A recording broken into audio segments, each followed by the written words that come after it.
lagi saudara-saudariku yang terkasih. Kembali Anda bertemu dengan saya, Pastor Igo Walerubun MSc, dalam permenungan dan belajar bersama untuk memiliki kecerdasan sosial bersumber pada pesan inspiratif dari Injil hari Minggu. Minggu tanggal 6 Februari 2022, hari Minggu biasa kelima. Injil Lukas pasal 5 ayat 1 sampai dengan 11. Penginjil Lukas mencatat, Yesus berkata kepada Simon, "Bertolaklah ke tempat yang dalam dan tebarkanlah jalamu untuk menangkap ikan." Simon menjawab, "Guru, telah sepanjang malam kami bekerja keras dan kami tidak menangkap apa-apa. Tetapi karena perintahmu, aku akan menebarkan jala juga." Seperti biasa, pertanyaannya adalah, pesan inspiratif apa yang dapat kita ambil dari bacaan Injil hari ini sebagai bahan ajar kita dalam proses belajar untuk memiliki kecerdasan sosial? Saya seperti biasa juga membatasi diri untuk mengambil hanya 3 pesan inspiratif saja. Bagi saya, pesan inspiratif pertama adalah mengikuti sabda ataupun perintah Tuhan Yesus. Menarik untuk memperhatikan jawaban Simon Petrus.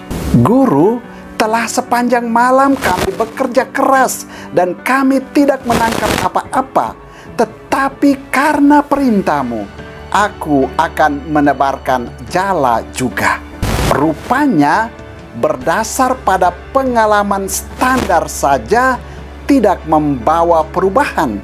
Ada petuah yang biasa kita dengar bahwa pengalaman adalah guru yang paling baik. Tetapi rupanya melakukan hal-hal yang rutin dari pengalaman hidup saja tidak akan banyak membawa perubahan ataupun hasil yang lebih. Perubahan ataupun hasil yang lebih itu terjadi ketika mengikuti sabda ataupun perintah Tuhan Yesus. Dan sabda ataupun perintah Tuhan Yesus dalam Injil hari ini adalah, bertolaklah ke tempat yang dalam, duc in altum. Rupanya rutinitas saja tidak cukup. Melakukan hal-hal yang standar-standar saja tidak banyak membawa perubahan. Maka perlu masuk lebih dalam, perlu melampaui rutinitas, perlu kreativitas dan inovasi atas praksis standar. Jangan hidup di permukaan, tetapi masuk menangkap makna kehidupan dalam pengalaman rutinitas itu. Dalam konteks iman, jangan hanya bersandar dan mengandalkan pengalaman pribadi, tetapi perlulah untuk membuat terobosan dengan selalu bertanya, apa sabda dan perintah Tuhan bagiku? Sering ada orang yang tidak mau berubah dengan berujar, "Torang kwa solama biasa begitu no." Torang dari dulu biasa buat seperti itu. Maka sekarang mestinya mengubah mindset dengan bertanya, apa sabda dan perintah Tuhan untuk kita lakukan dalam menghadapi masalah seperti ini? Jadi ternyata mengandalkan pengalaman pribadi saja yang sudah rutin dan biasa tidak akan banyak berarti dalam meraih hasil yang lebih. Tetapi ketika melaksanakan sabda dan perintah Tuhan, maka hasilnya akan berlimpah ruah. Pesan inspiratif kedua adalah kesadaran akan keterbatasan dan kelemahan diri. Mengalami dan melihat peristiwa yang mencengangkan dan menakjubkan itu, Simon Petrus tersungkur di depan Yesus dan berkata, "Tuhan, tinggalkan aku karena aku ini orang berdosa." Lihat, berhadapan dengan daya kekuatan ilahi Allah, kita manusia disadarkan dan bertanya diri, siapakah aku ini di hadapan Yang Maha Kuasa? Kita lalu menyadari diri sebagai yang rapuh, yang lemah, yang tidak layak, yang tidak pantas, dan yang berdosa. Karena itu, kita tidak mungkin hidup dengan hanya mengandalkan pada kekuatan diri semata. Kekuatan daya ilahi itu begitu mempesona, tetapi serentak menggetarkan. Fascinosum et tremendum. Maka yang perlu kita lakukan adalah bersandar, berserah, bergantung pada, dan mengandalkan kekuatan daya ilahi Tuhan. Hanya dengan bersandar pada dan mengandalkan kuat kuasa Tuhan, maka hal yang tidak mungkin akan menjadi mungkin. Hanya dengan berserah kepada penyelenggaraan ilahi Allah, maka hidup akan mudah untuk dijalani. Hanya dengan bergantung kepada daya ilahi Tuhan, maka kita yang lemah dan tidak berdaya akan dikuatkan dan dimampukan. Jadi pentinglah untuk tetap menyadari bahwa kita itu makhluk ciptaan Tuhan yang lemah dan terbatas. Karena itu kita perlu untuk berserah pada Tuhan dan mengandalkan kuat kuasanya saja dalam menjalani hidup dan kehidupan kita. Maka berhentilah untuk merasa diri sebagai serba tahu dan serba bisa.